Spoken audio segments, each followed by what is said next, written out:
कोमल, ओ कोमल, जल्दी से तैयार हो जाओ, लड़के वाले देखने आ रहे हैं। पर माँ, आपने बता तो दिया है ना, अब मैं छठी फेल हूँ।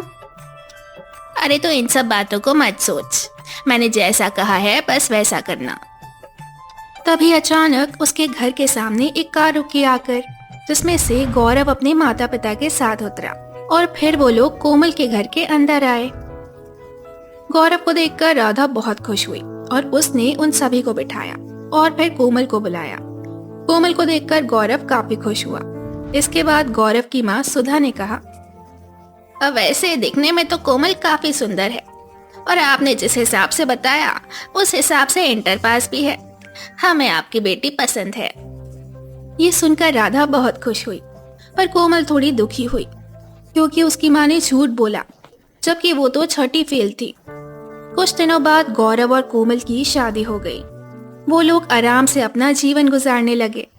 एक दिन गौरव ने कोमल से कहा, अरे कोमल, जरा मेरे लिए सैंडविच बना लाना। सैंडविच? ये सैंडविच क्या होता है जी?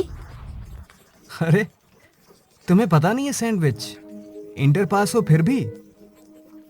ये सुनकर कोमल थोड़ी उदास हो गई क्योंकि उसके मन में बहुत सारे सवाल चल रहे थे कि अगर उसके पति को असलियत का पता लग गया तो कहीं वह उसे छोड़ ना दे। और फिर वो रसोई में आई और इधर उधर सामान देखने लगी। तभी वहां पर उसकी नंद आई। प्रीति ने जब कोमल को इतना परेशान देखा तो कहा, क्या हुआ भाभी, आप इतना परेशान क्यों हो? अरे तुम्हारे भैया ने सैंडविच बनाने के लिए कहा है। अरे तो इसमें इतना परेशान होने वाली क्या बात है? चलिए अब मैं आपको बताती हूँ सैंडविच कैसे बनता है। इसके बाद प्रीति ने कोमल को सैंडविच बनाना सिखा दिया, जिसके बाद गौरव के लिए वो सैंडविच ले गई। गौरव ने जब सैंडविच खाया तो वो बहुत खुश हुआ, पर कोमल अपने ससुराल में खुलकर नहीं रह पा रही थी क्योंकि उसे डर था कि उसकी असलियत सामने ना आ जाए।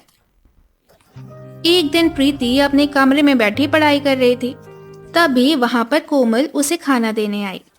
प्रीति 12वीं के पेपर दे रही थी, जिस पर उसने कोमल से कहा, अरे भाभी, आपने तो इंटर पास किया हुआ है, क्या आप मुझे बता सकती हैं कि 12वीं के पेपर कैसे होते हैं? अब मुझे तो कुछ समझ नहीं आ रहा। ये सुनकर कोमल थोड़ा घबरा गई और फिर बोली, पेपर अच्छे ही होते हैं। अरे आप इतना घबरा क्यों रही हैं? मैंने कुछ गलत तो नहीं पूछ लिया? अरे नहीं नहीं, ऐसी बात नहीं है, वो तो बस ऐसे ही।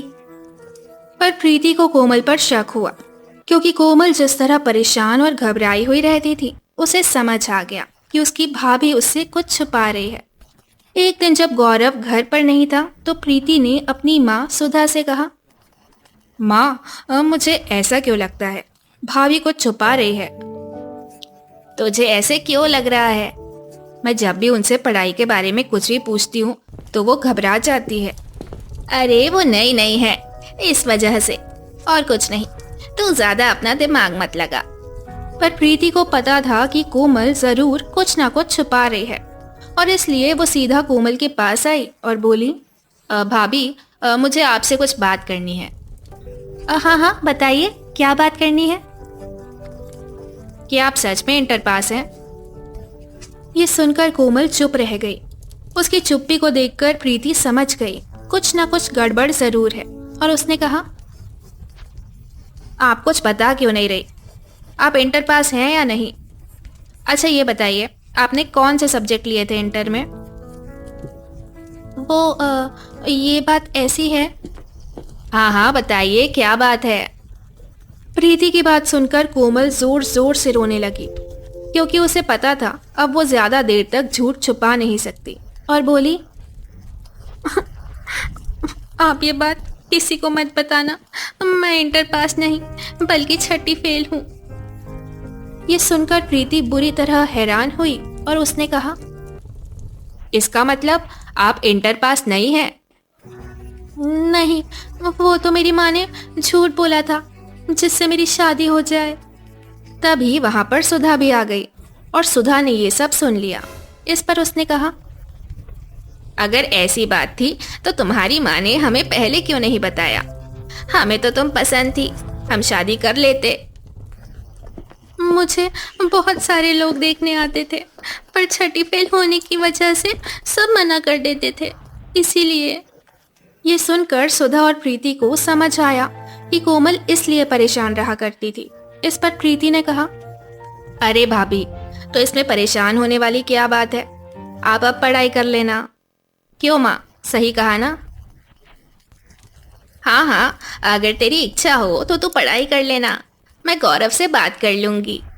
इसके बाद शाम को जब गौरव आया तो सुधा ने उसे सारी बात बताई, जिसे सुनकर गौरव को काफी तेज गुस्सा आया और उसने कहा, तो ये बात उन्होंने पहले क्यों नहीं बताई? उन्होंने तो हमारे साथ धोखा किया है। अरे बेटा, तो क्या हुआ, कोमल कितनी अच्छी लड़की है। मुझे पता है, पर आपको नहीं पता। मैं बीए पास हूं और मेरी पत्नी छठी फेल है। लोग हंसेंगे मुझ पर। अरे हंसेंगे जब उन्हें पता लगेगा। हम कोमल को आगे पढ़ाएंगे। नहीं नहीं, मुझे कुछ नहीं सुनना, मैं उसके साथ नहीं रह सकता। आप उसे उसके मायके भेज दीजिए बस। तभी वहां पर प्रीति आ गई और उसने कहा, अरे भैया, आप ये कैसी बातें कर रहे हैं? अगर भाभी हमें बताती नहीं तो? अरे बता तो दिया है, और वैसे भी मुझे तो उस पर पहले ही शक था, तभी वो गवारों जैसी हरकतें करती थी। वहीं कोमल अंदर ये सब सुन रही थी, जिससे वह बहुत ज्यादा दुखी हुई और गौरव घर छोड़कर चला गया। इस पर सुधा ने प्रीति से कहा, प्रीति, तू ऐसा कर, कोमल का एडमिशन करा देना अपने कॉलेज में, मैं उसे पढ़ाऊंगी। ठीक है माँ, आप चिंता मत कीजिए, मैं कल ही एडमिशन करा देती हूँ भाभी का। इसके बाद प्रीति ने कोमल का एडमिशन अपने कॉलेज में करा दिया और इसके बाद कोमल मन लगाकर पढ़ाई करने लगी और उसने इंटर अच्छे नंबर के साथ पास भी किया।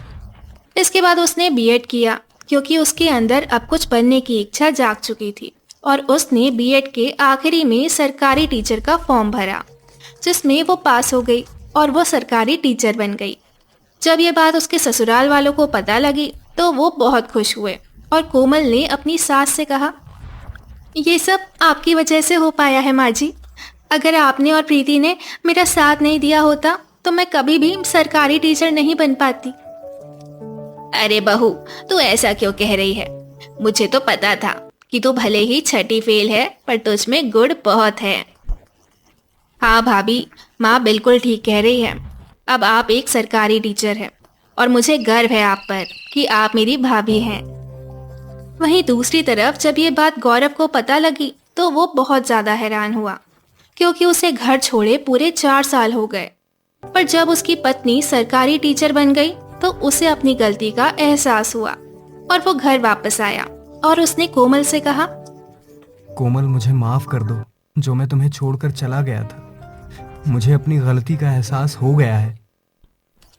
आप माफी मुझसे मत मांगिए माँ जी, और अपनी बहन से मांगिए, क्योंकि आपने इनका बहुत दिल दुखाया है। अरे नहीं नहीं बहू, इसने दिल तो तेरा दुखाया है, इसने तो तेरी कदर ही नहीं की। अगर इसने तेरा साथ दिया होता तो आज ये इस तरह माफी नहीं मांगता। हाँ माँ, आप बिल्कुल ठीक कह रही हैं।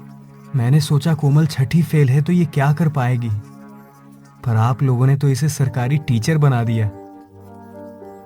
बेटा, इसीलिए तो मैंने तुझे कहा था कि कोमल एक बहुत अच्छी लड़की है। पर चल, अब जो हुआ उसे भूल जा और अब आराम से रहे। हाँ भैया, और वैसे भी अब भाभी सरकारी टीचर है तो अब आपकी कोई हंसी नहीं उड़ाएगा। ये सुनकर गौरव बहुत खुश हुआ। वहीं अब कोमल रोजाना सरकारी स्कूल में बच्चों को पढ़ाने जाया करती थी, जिससे गौरव और उसके परिवार वाले बहुत ज्यादा खुश थे।